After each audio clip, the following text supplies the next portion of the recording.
Nauwi sa pag-cite in contempt ng mga kongresista si dating PIDEA Chief Wilkins Villanueva sa huling House Quad Committee hearing ngayong taon. Kasunod yan ng umano'y pagsisinungaling at pagtangging sumagot ni Villanueva sa mga mahahalagang tanong kaugnay ng giyera kontra droga ng Administrasyong Duterte. Ito, last warning ko sa iyo ha.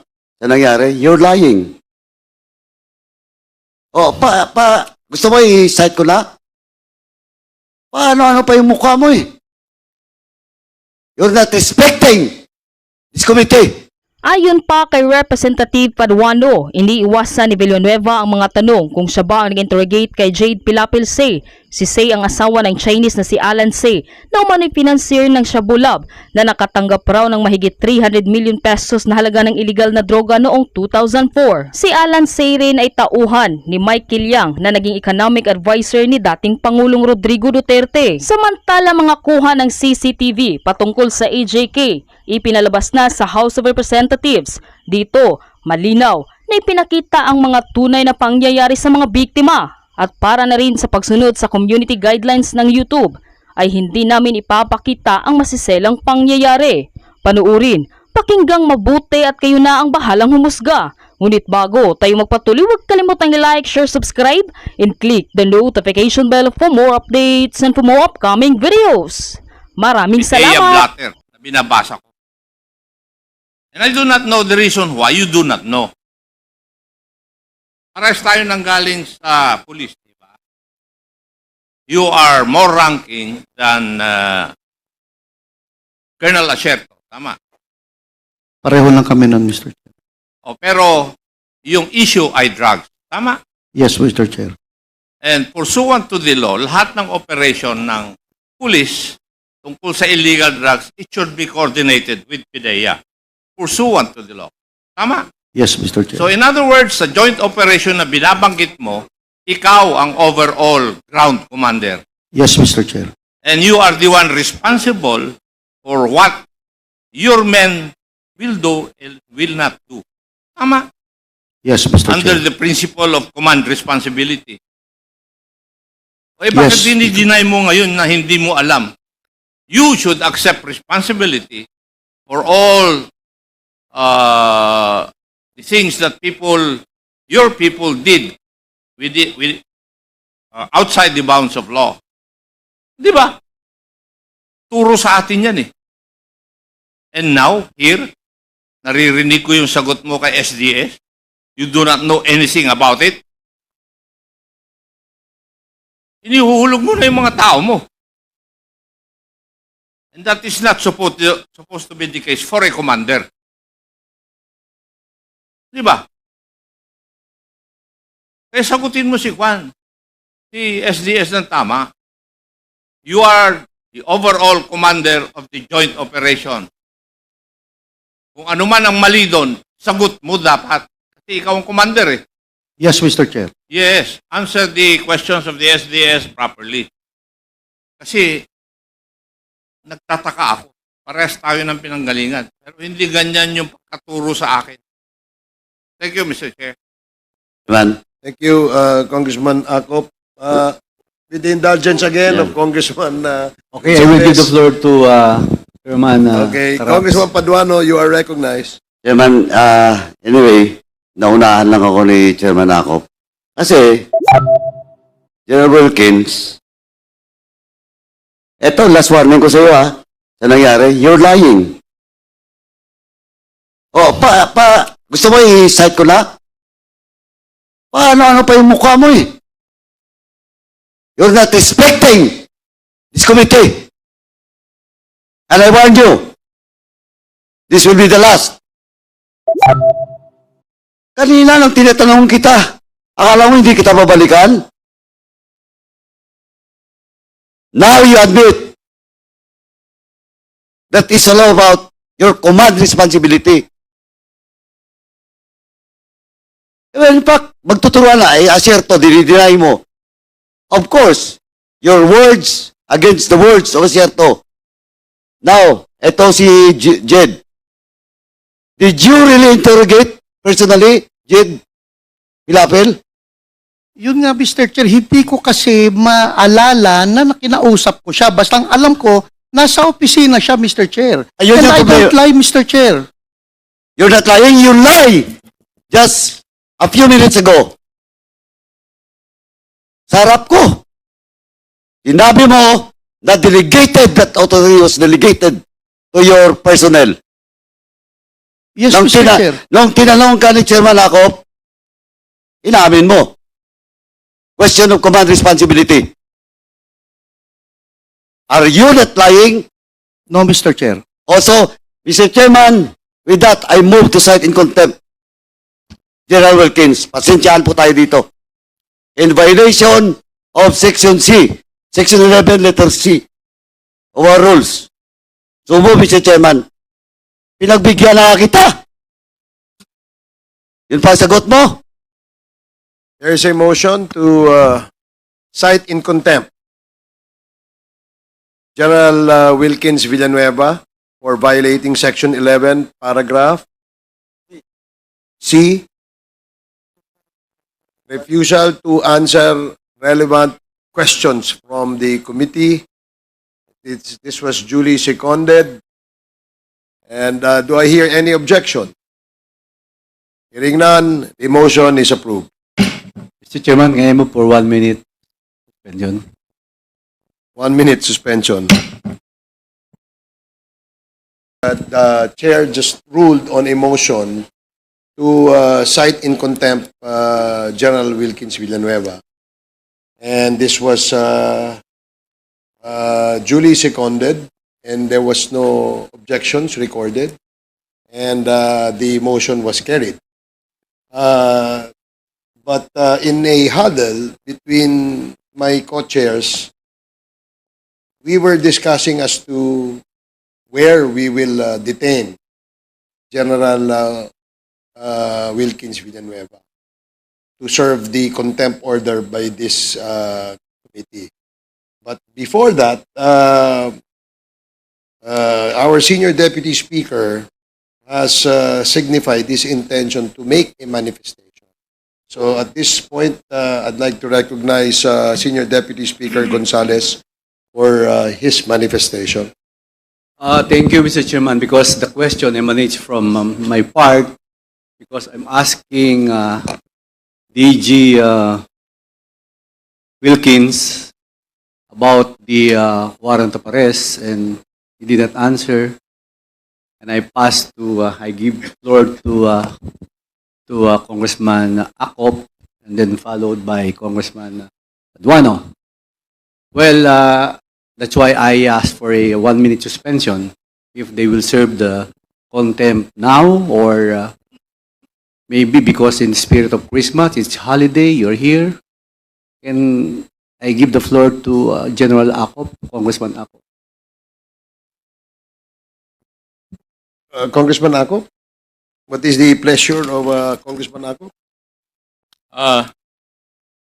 May I make some minor amendment to the motion? Please continue. Since we have ruled that General Wilkins Villanueva to be cited in contempt, may I move that the serving of the penalty of contempt will be served when we come back after the holiday seasons in January. So move, Mr. Chair. There is a motion as stated. Are there any second? Chairman, Mr. Chairman, before we rule, because it is seconded, may we ask some members? What? Nobody seconded. Is there a second? So the motion of Congressman Acop is to implement the contempt order of General Villanueva after the holidays. Is this the amendment to the motion? No, I would like to second the motion. You know, I believe in the spirit of Christmas, and I'm not even a Christian. So, in the spirit of your forgiveness, the season of forgiveness, I would go with the motion of General Ako. Okay, thank And you, a second Congressman motion. Adjong. There was a second. Any objection? Hearing none, the Hearing no objections, the motion is carried. The serving of the detention of General Wilkins Villanueva as a result of the contempt order by this committee will be implemented when we resume the Quadcom hearing in January of 2025. So now to continue. Mr. Chairman, just for clarification, I will not object to the amendments to the motion by this representation. But when you say resumption of the Quadcom, the hearing, or the resumption of session?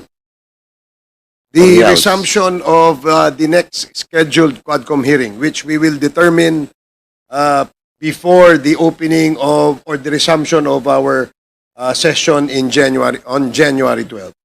I think, Mr. Chairman, it's just, anyway, it's a compromise, no? What we have done is a compromise, but I think it's mas maganda pa po kasing schedule for the next hearing of Quadcom will be set pa upon resumption.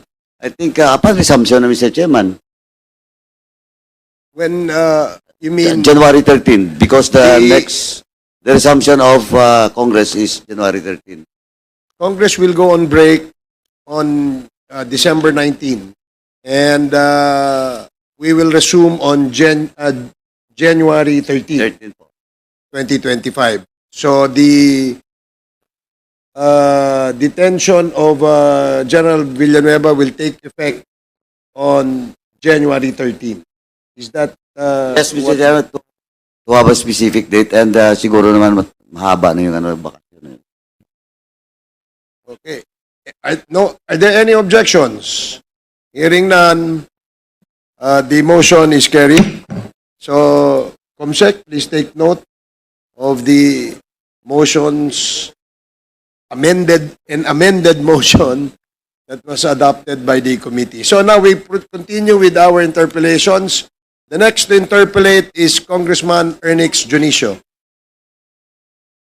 You have 10 minutes. Mr. Chair, sorry, kanina na po ba tayo, Mr. Chair? Do You we can proceed? ask anyone, any member who Oh, wishes yes. to intervene can ask anybody. Thank you, as our thank you, resource Mr. Chair. We are here, actually pumunta ako ngayong araw na to, Mr. Chair, para dun sa manifestation na binanggit ko noong nakaraan na hearing, Mr. Chair, regarding the case of a dear friend of mine who was killed through an EJK. He's an EJK victim, Delphine Britannico, Your Honor. The brother, which is also a close friend of mine, Mr. Salvador Britannico, is here. I hope, Mr. Chair, that we could give him some leeway and a little bit of time just to tell us the story of the death of his brother, Mr. Chair. Did you prepare a statement, Mr. Britannico? Mr. Chair, I did prepare a brief statement. Mr. Chair. So brief, meaning Very brief. brief. Okay, I just Statement, wanted to probably emphasize 5 it's a minutes. brief statement. Yes, Yes, you Mr. may Chair. do so. Please proceed. Magandang hapon po sa inyong lahat. Maayong hapon sa tanan. Una po sa lahat, nagpapasalamat po ang aking pamilya, kabilang ang aking mga magulang na si dating Congressman Buddy Britannico, dating Assemblyman rin po, at Dr. Lita Britannico sa pagkakataon binigay ng House of Representatives Quad Committee upang maibahagi ang nangyari sa nakababata kong kapatid na si Delphine Celestial Britannico sa Iloilo City noong January 19, 2020. Mamaya po may video, pero ito po yung picture ng kapatid ko po para medyo makilala po ng committee. Si Del po ay isang napakabuting anak, asawa, ama, kapatid, kaibigan at Pilipino. Lumaki po siyang inasa sa isip at isinasagawa kung paano makatulong at maging makatarungan sa kapwa. Yung kapatid ko pong si Del ay naging collateral damage sa sinasabing war on drugs at ng mga naibabalitang extrajudicial killings o EG case. Isa po siyang inosenteng, pribadong tao na walang pakundangan pinatay ng mga pulis na nadiskubring nanggaling sa isang extrajudicial killing operation. Gusto po namin ibahagi ang nangyari kay Del upang po makatulong sa bansa, sa Quadcom at sa iba pang mga ahensya sa kanilang pag-imbestiga sa mga EG case at sa mga sangkot dito. Gusto po naming patibayin ang batas upang maiwasan ang pangyayaring gaya ng pagpatay kay Del at sa napakarami pang iba. Makatulong rin ang pagpapalakas ng checks and balances sa mga sangay ng gobyerno sa aspeto ng law enforcement at pagpalakas ng kakayahan ng gobyerno magproseso ng forensic evidence sa pag-imbestiga sa mga krimen. Narinig po namin sa isang nakaraan hearing ang pahayag na arong is arong. Sana po ito ay hindi lang salita at ang gumawa ng mali ay tunay na managot.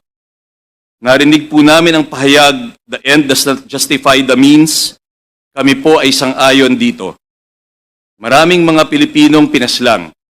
Maraming nadamay. Kabilang po doon si Del, hindi na po mababalik ang kapatid ko. Hindi po dapat mangyari ito at hindi din dapat mangyari sa iba. Lahat po tayo ay Pilipino. Mali po ang pagpaslang sa tao ng labag sa batas. Patuloy po naming hinahangad ang hostisya para kay Del. Umaasa po kami sa tulong ng Quadcom na mahikayat ang DOJ, Department of Justice, liderato ng PNP, pati na rin ng Internal Affairs Service, NBI at iba pang ahensya ng gobyerno para maseryosolba ang kaso ni Del. Maraming salamat po, Chairman Ace Barbers, SDS Gonzales, the co-chairman of the Quadcom, kay Congressman Ernix Junicio, na unang nabanggit ng kaso ni Del sa Quadcom at sa lahat po ng miyembro ng Quadcom. May video po yata na prepare tungkol po sa nangyari po sa kapatid ko. A few details, Mr. Chair. My brother Delphine was murdered by being shot 8 times outside this village in Prime Estates in Barangay Nabitasan, La Paz, Iloilo City at around 12:20 to 12:30 p.m. on January 19, 2020. This was while he was taking his motorcycle out for a Sunday ride when he came across a group of men who just carried out an EJK operation against call center agent and alleged drug list target Alain Muller in Barangay Cuartero, Haro, Iloilo City about 20 minutes earlier. Del came across a group of men parked right outside his village who were stripping their getaway car of identifying marks. Del was supposedly calling her his wife and taking pictures, and this was when they killed Del and took his phone to hide their tracks. One of the suspects, the person identified to have rented the gray Mitsubishi Adventure used in both killings, Police Corporal Joseph Andrew Joven, eventually surrendered to the NBI Webro West Visayas Regional Office on June 5, 2020 after charges had been filed by the NBI Death Investigation Division against Joven, a Police Corporal Jerry Villanueva, and 2 other John Does on May 29, 2020. Subsequently, Police Corporal Joven admitted on video on 2 separate occasions and on other instances that he was the driver of the vehicle in both murders and that his group took orders from their then commanding officer, Iloilo City Police Office Director Colonel Martin Defensor, for the extrajudicial killing of Alain Muller and other targets. Joven had earlier shared the same narration of events to the NBI DID. Joven identified fellow police officers Ricardo Morante, Vernilio Escorial as the gunmen in the murder of Alain Muller and of my brother Delphine Britannico. According to Joven, also in the vehicle were City Drug Enforcement Unit police officers Michael Dimihilio de Felipe and Freddy Liboon. Joven narrated that the alleged drug subject, Alain Muller, who was a surrenderee, was a level 1 target and had a 50,000 reward for his killing. Joven further confessed that since his transfer to the Special Ops team in September 2019, he had participated in 3 other EGKs with other police officers.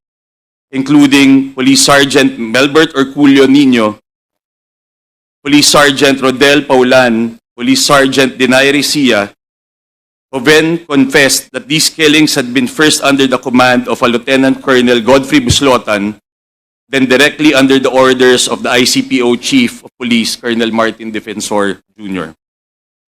Those three other extrajudicial EGKs were of Roy Goco in Barangay Rizal, Lapus, Iloilo City, killed on September 18, 2019, by Nino, who was driven by Paulan, with Escorial and Joven as backup.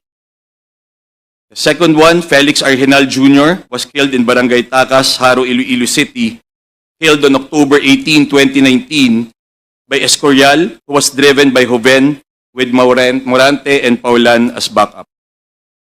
And the last, before my brother was killed, the last EGK was on Kagawad Virgilio, Coronado Soledad, in Poblacion, Leganes, Iloilo, killed on December 26, 2019 by Escorial with Joven, Morante, and Paulan accompanying them. On this last killing, Joven confessed that his group received on 100,000 from Colonel Martin Defensor Jr. for the killings of Kagawad Soledad, and that this was given to them at Defensor's office in the ICPO headquarters.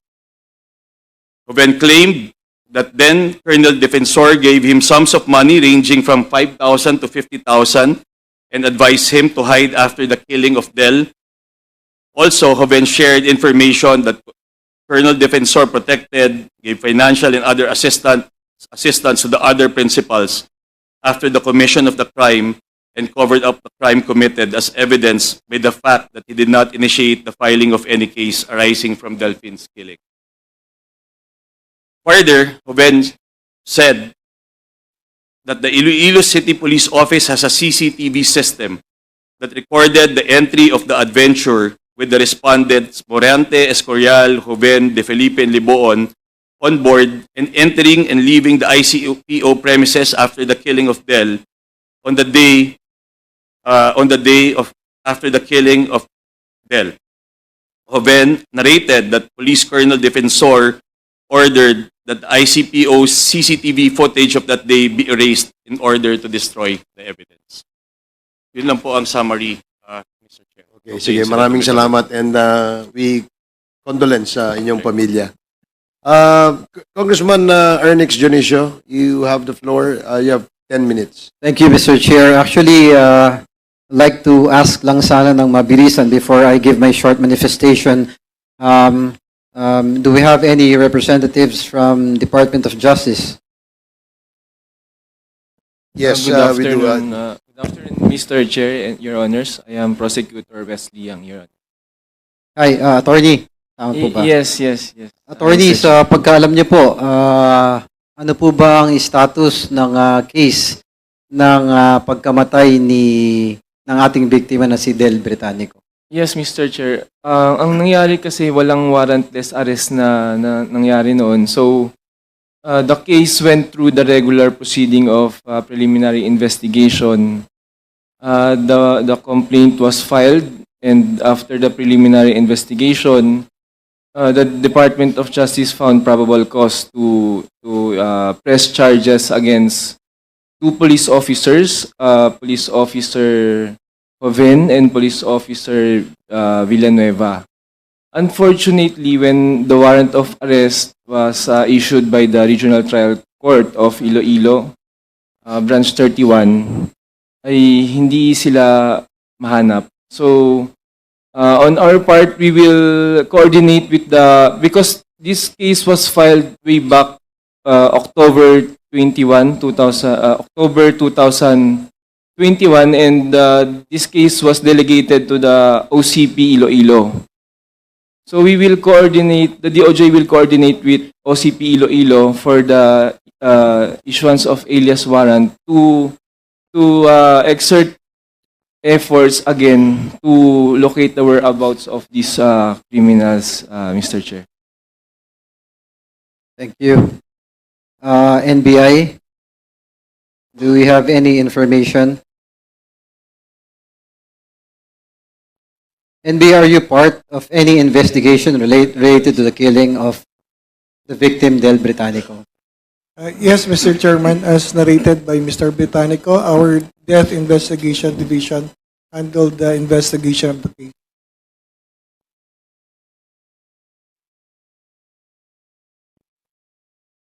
Yes, Mr. Chairman, our Death Investigation Division handled the investigation of the case, and they filed a murder case against the 2 police officers and 2 John Does. Mr. Chair, instead of getting into more details and not to consume most of the time of the Quadcom, I do believe that the right venue is the courts to give justice to my beloved friend, Delphine Britannico. I just appeal and implore if the chair will also give its 2 cents, and I implore the NBI and the Department of Justice to reopen the case and do whatever it takes, do the proper investigation, and to try to find the right people to give justice to the victim of Del. Yes, Justice delayed is justice denied, Your Honor. Alam ko po na hindi na natin mababalik ang buhay ng aking kaibigan na si Del Britannico. Ang akin lamang pong layunin sa pagdinig na ito ay para hindi na po sana matularan ang mga ganitong gawain sa pamamagitan ng pag-amyenda ng kasulukuyang mga batas at pagbabalangkas ng mga bago. Gaya po ng aking nasabi nung huling pagdinig, Mr. Chair, kasama po ako ninyo ng ating pamahalaan sa paglaban sa illegal na droga. Kaisa po ako ng gobyerno at ng kapulisan sa mabilis na pagsugpo nito. Kaya naman po, sa kasalukuyan ng ginagawa ng ating mga law enforcement, ay ang pagkundak ng isang test buy at kapag confirm ang target, magsasagawa ng bypass operations upang maaresto ang mga kriminal ng mabilis at hindi na kailangan ng warrant of arrest. Dahil sa kasalukuyang panuntunan, kapag ikaw ay caught in the act o yung sa Latin ay in flagrante delicto, ay common legal parlance na gumagawa ng krimen, right there and then pwede na pong hulihin at arestuhin, Mr. Chair.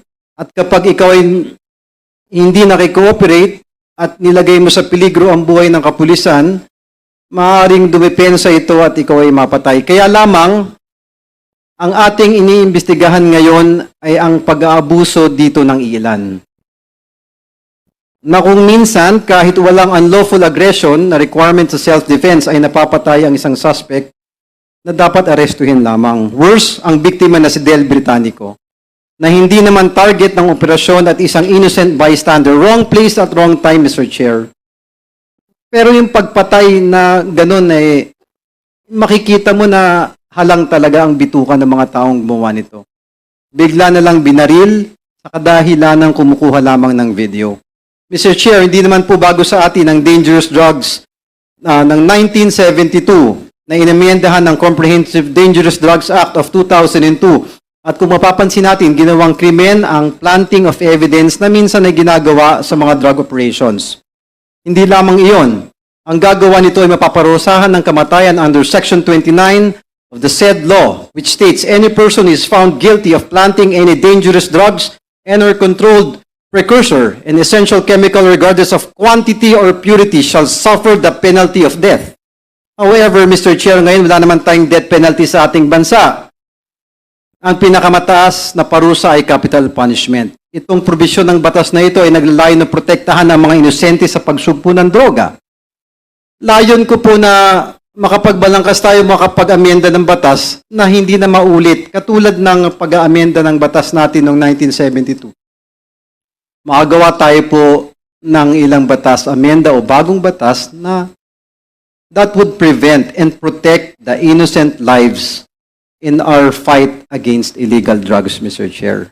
Again, justice delayed is justice denied. Thank you, Mr. Chair. Nakatingin po ang ating Panginoon. Nakatingin po ang aking kaibigan na si Del Britannico ngayon. I hope justice will be served. And again, I implore NBI and DOJ, please help give justice to my brother and friend, Delphine Britannico. Maraming pong salamat, Mr. Chair. Okay, thank you, Congressman Junicio. The next to interpellate is Congressman Lord Dansuan. You have 10 minutes. Thank you, Mr. Chair. I just have a few clarificatory questions for Mr. Britannico. How would you describe your brother, Del? Mr. Chair, napakabait po. Halos wala pong kalaban yung kapatid ko. Wala siyang kalaban? Wala pong kalaban. Negosyante po siya. Pinili po niyang tumira sa Iloilo kasi tahimik po doon. Siya at saka yung pamilya niya po wanted to establish himself. And he would have been 41 if he were still alive? Mr. Chair, he was born 1983. So he would have been 41. Ka-age po kami sana. How about Mr. Alain Muller? Is it Muller or Muller? Alain Muller, Mr. Chair. Sino po siya? Mr. Chair, hindi po namin siya kilala before this incident. Wala rin po kaming kilalang personal na Muller before this incident. But based on the reports, he was a target, an EJK target. And I think kapatid po niya na isa pa ay napatay rin po the year before because of an EJK operation. So, medyo sangkot sila sa drugs, allegedly. Yun po yung napabalita. And he was killed in broad daylight. He was killed in broad daylight based on the video po about 12:06 p.m. Of January 19, about noon time on a Sunday, Mr. Chair. And you also mentioned in your affidavit that he was a level 1 target with 50,000 reward for his killing. Yes, Mr. Chair, this was based on the confession of Police Corporal Joseph Andrew Joven that was given several times. Where did he confess? Mr. Chair, he did make that confession to the DID, NBI DID, when he was taking in after he surrendered. And he also did at least 2 video confessions to our family, Mr. Chair, on 2 separate occasions. He confessed to your family? Yes, Mr. Chair, on at least on 2 separate occasions. And you have videos of his confession? We have videos at least more than an hour and a half on both instances, Mr. Chair. And those video confessions were the basis of this affidavit that you executed? That is correct, Mr. Chair. Were you able to talk with the family of Mr. Muller? Yes, Mr. Chair. In fact, after the incident po, ang father ko po also represented the wife of Alain Muller in a case that was filed against po the suspect. So your father helped them file the case against the suspects? Opo, Mr. Chair. And the brother po, kanina lang po, ka-message ko rin po yung brother na isa ng isa pong victim na si Alain Muller. Yung brother po niya si Kurt Muller. What happened to the case? That case, Mr. Chair, was dismissed by the DOJ on preliminary investigation. So even during the preliminary investigation, it was already dismissed. So there's no case at all right now. At the moment, Mr. Chair, I think that is what the status is. Was there any follow-up investigations on the murder of Mr. Muller? None that we are aware of, Mr. Chair. How about, were there cases filed regarding the murder of your brother? Yes, Mr. Chair, as was mentioned by the NBI, there is one case po that was filed with the DOJ and then was brought to the RTC and 2 arrest warrants po were issued on that. So that is active po. So the case is still active? Yes po. And then the family po, after, that was before Joven surrendered po. And when Joven surrendered po and after po the video confession, the family po filed cases relative to that video confession. But these cases were dismissed by the DOJ. So your family filed additional murder cases against the same people? Yes, different. The NBI case, Mr. Chair, had Joven, as charged.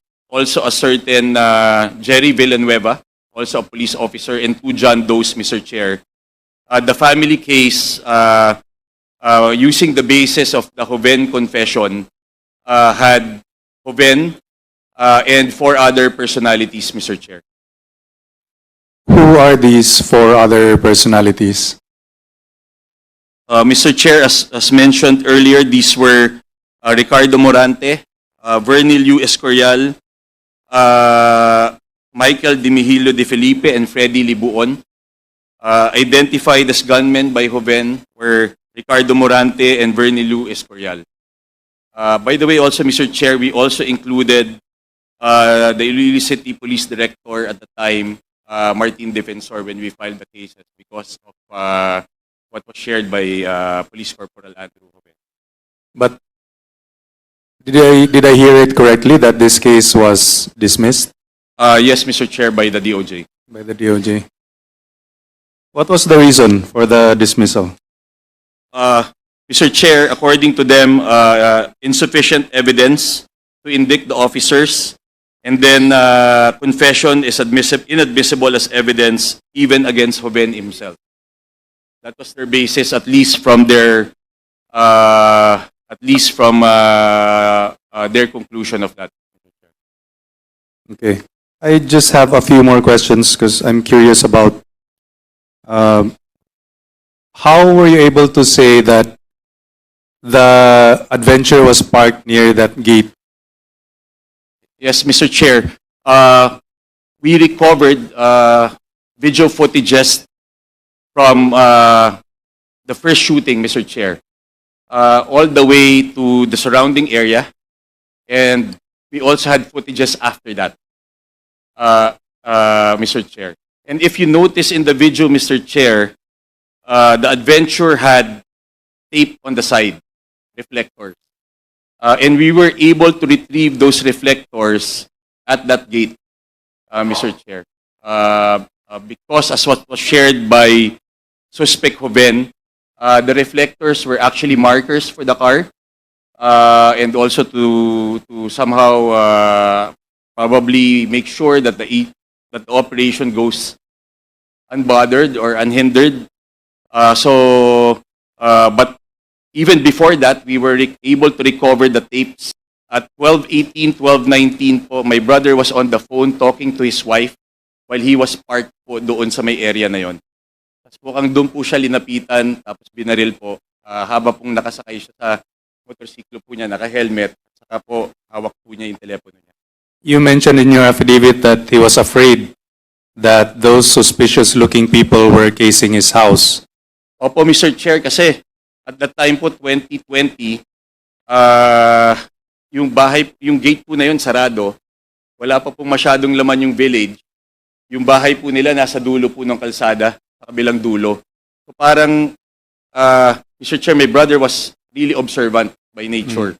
So parang may ano po niya, nakita rin po namin, lumabas po siya sa village, kasama po yung motorsiklo, tapos lumampas po siya doon sa may gate. Nag-U-turn po siya. So ibig sabihin may binalikan po siya, may nakita po siya. Wala lang pong video doon sa mismong lugar. Pero doon How did you know that he made a U-turn? Kita po namin sa video, Mr. Chair, at the point that he made the U-turn. So, I think you said in your affidavit that he was afraid for his family, right? And I would understand if you have a couple of kids and your wife, and then you see may mga suspicious looking na mga tao nandun malapit sa gate sa dulo ng street nyo, syempre, i-check mo talaga yon. So, parang yun ang nangyari sa kapatid mo na he was just looking after his family and then he was killed.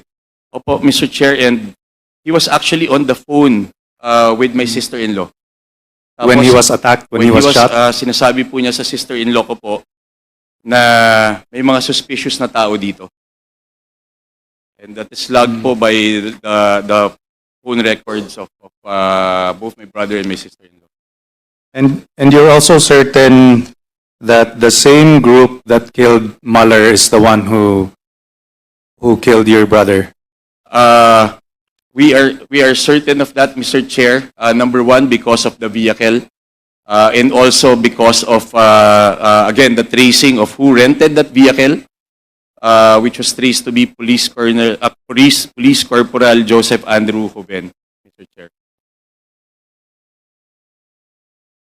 And did Joven say that hindi nila sinasadya na patayin yung kapatid mo? Opo, Mr. Chair. Nataranta lang raw po sila kasi tinatanggal po nila yung mga sticker doon po sa gate. Tapos kala po nila, sinundan po sila. Tapos yun na po, nagpanik. Sakay po sila ulit lahat sa sasakyan. Tapos sinarangan na po nila yung kapatid ko, binaba. Binaril, may konting diskusyon raw po. Tapos binaril na lang po. So they were afraid that they would be identified. Yes, Mr. Chair. That appears to be the case. So, Mr. Chair, it would appear that Mr. Del Britannico was just an innocent bystander. He was there trying to protect his family, being careful, being cautious. Tapos parang nasa wrong place at the wrong time lang talaga. Nakakaawa talaga yung ganun. And I can't imagine my younger brother being killed that way. It's so senseless. And I joined the call of Congressman Ernix Janicio for the NBI to reopen the cases so that justice will be served. And I also agree with what Mr. Britannico said earlier when he said that the end does not justify the means. And we have seen that the current administration of President Bongbong Marcos was able to successfully lower the incidence of drugs and even wage a war on drugs without resorting to bloodshed. So I guess it's possible after all. And that's all, Mr. Chair. Thank you. No further questions. Thank you, Mr. Congressman Chair. Suwan. Mr. Chair. Before Congresswoman Luistro, clarification lang kay Mr. Britannico. Did Mr. Joven, the suspect, admitted to you, to the video that they received money? Yes, Mr. Chair. As what? Para saan yung perang yun? Una po, Mr. Chair, para sa una pong pagtanggap ng pera was 100,000 po for a killing of a certain kagawad, Virgilio Coronado Soledad. Okay, so every time there is somebody killed, merong kapalit na bayad yon. Is that what Ang nabanggit niya lang po yung pangatlo po nilang pinatay na binigyan po sila ng 100,000. Okay, sige. Tapos ang binanggit niya rin po, Mr. Chair, was dun sa kay Mueller, ang reward money po was 50,000. Okay, sige. Thank you, Mr. Britannico. We also have here Miss Erminia Buking Espino. Where is Miss Espino? Si Ma'am Buking. So, Ma'am, I'm glad that you are able to attend this committee hearing. Yes, good evening po, Mr. Chair. Yes, we sent you invitations during the last two hearings that the Quad conducted, but you failed to attend. That's why I'm glad that you are here. Because po of medical condition. Oh, so did you undergo a medical procedure, no? I had check-up, Mr. Chair, and I was diagnosed with pneumonia po. Okay, sige. Tanong ko lang, Miss Muk, can I call you Buking? Yes, Mr. Chair. That's your nickname. Yes, Mr. Imo Chair. nang dagnay. Dagnay ni mo na. Are you Bisaya? Are you from Bisaya, Mr. Chair. Unsa man na kanang angga sa imo? Angga. Angga sa imo na. Okay. Yes, Mr. Chair. So Muking, saan ka nagtatrabaho? At present, Mr. Chair, City Government of Davao, Mr. Chair. City Government of Davao. Mr. Chair, Yes, Congressman Acop. may I inquire if the resource person has taken her oath? Done already, Mr. Chair, Your you. Honor. Thank you, Congressman Acop, for reminding us. So, ma'am, you're still connected with the Davao City Hall, LGU. Yes, Mr. Chair.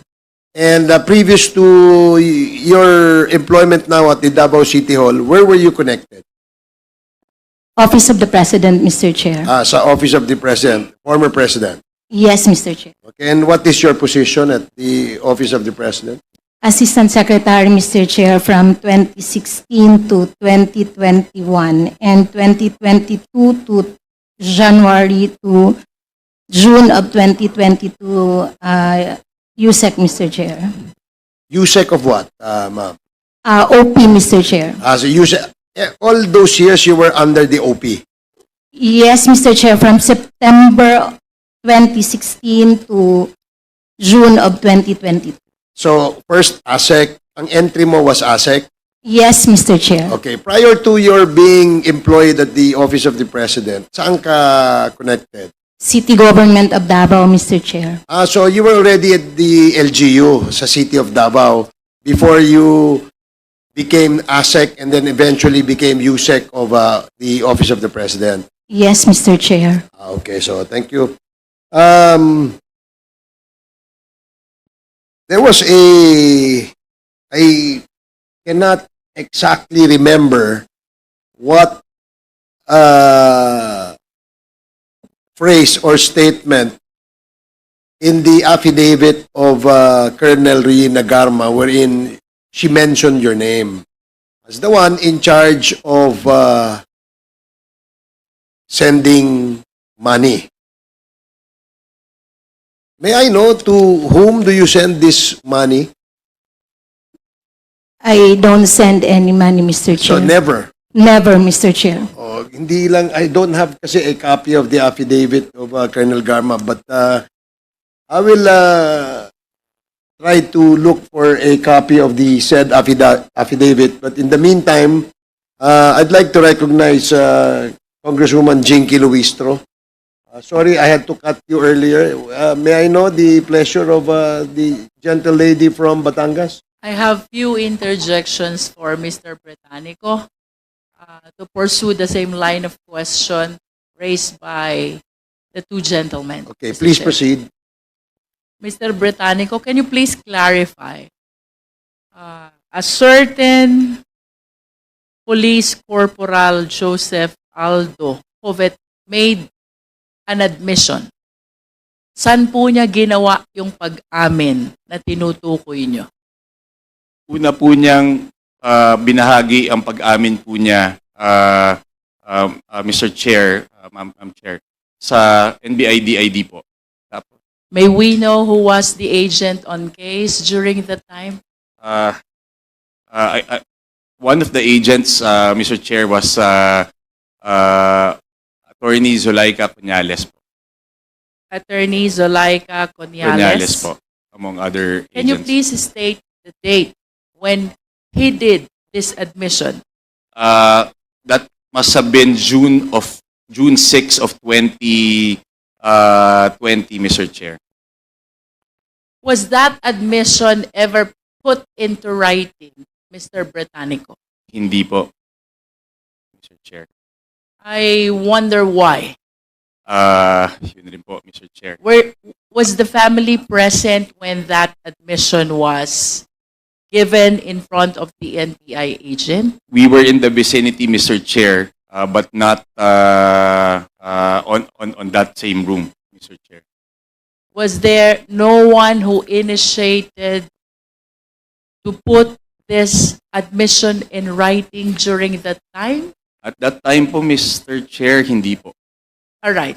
At that time, Mr. Chair. How about on the part of the NBI agent? Was it a custodial investigation, a question and answer that is happening where he did that admission? I wouldn't be familiar, Mr. Chair, on how they conducted the investigation, Mr. Chair. But it was, I understand it was quite lengthy. It was at least a night of perhaps answering, engaging with him, Mr. Chair. Would you know if Corporal Jovet during that time was being assisted by his own lawyer? He had a lawyer, Mr. Chair. May we know the name of that lawyer? Attorney Gayos, Mr. Chair. Attorney Ragayos. Attorney Gayos, Mr. Gayos. Chair. Yes, we did provide him that lawyer, Mr. Chair.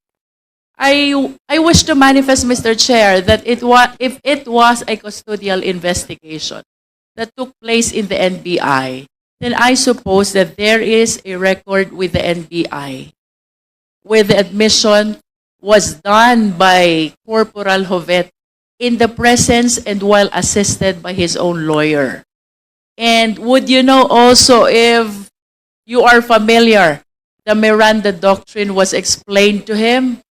I wouldn't know, Mr. Chair, of what took place when he was being asked about his knowledge of the case.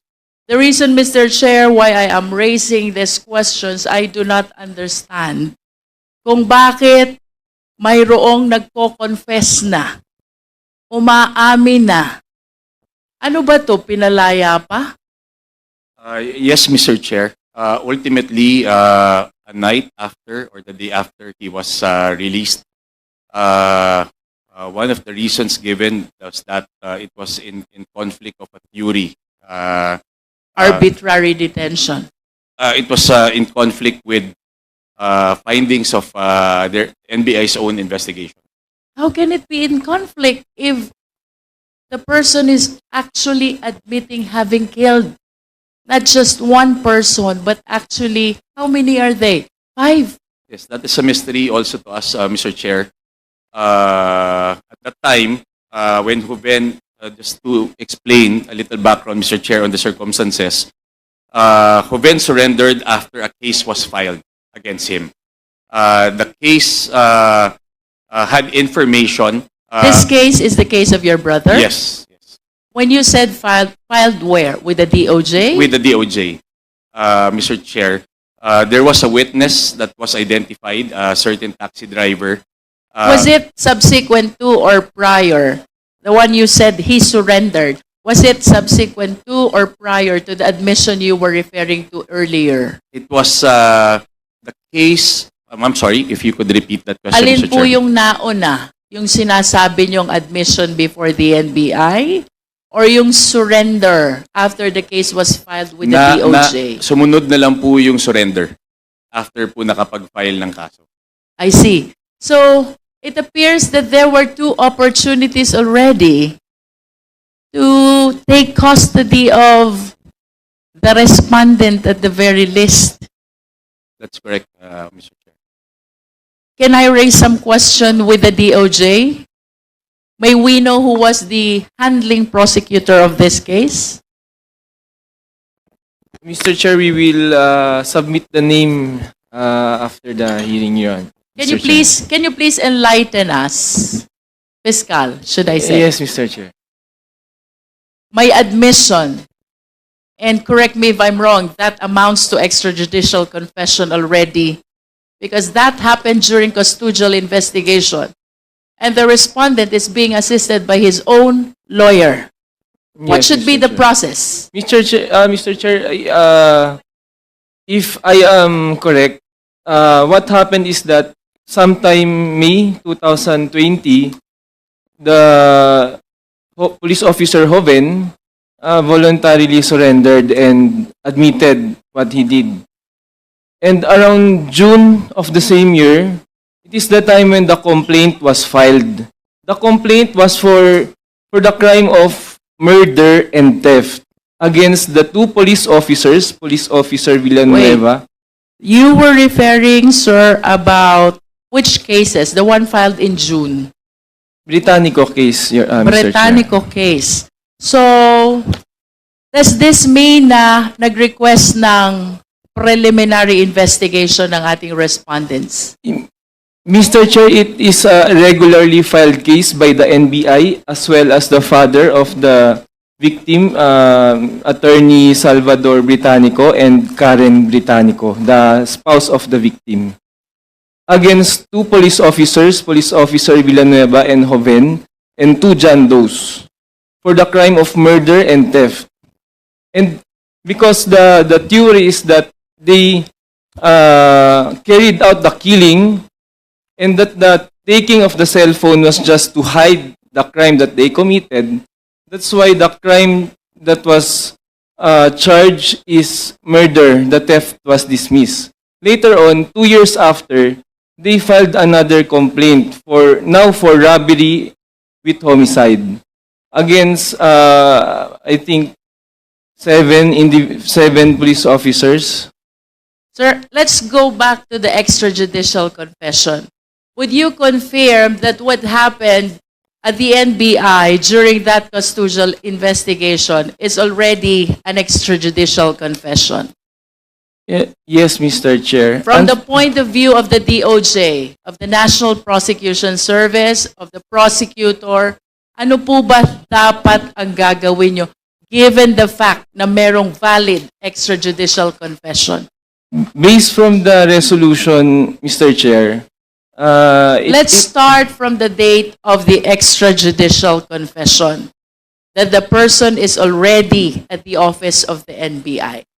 I wish to submit that with a valid extrajudicial confession, you will be able to establish outright the required amount of evidence that is probable cause. Am I correct? Yes, Mr. Chair. That's why the case was filed sometime October 2021 Wait for the a crime of second. murder.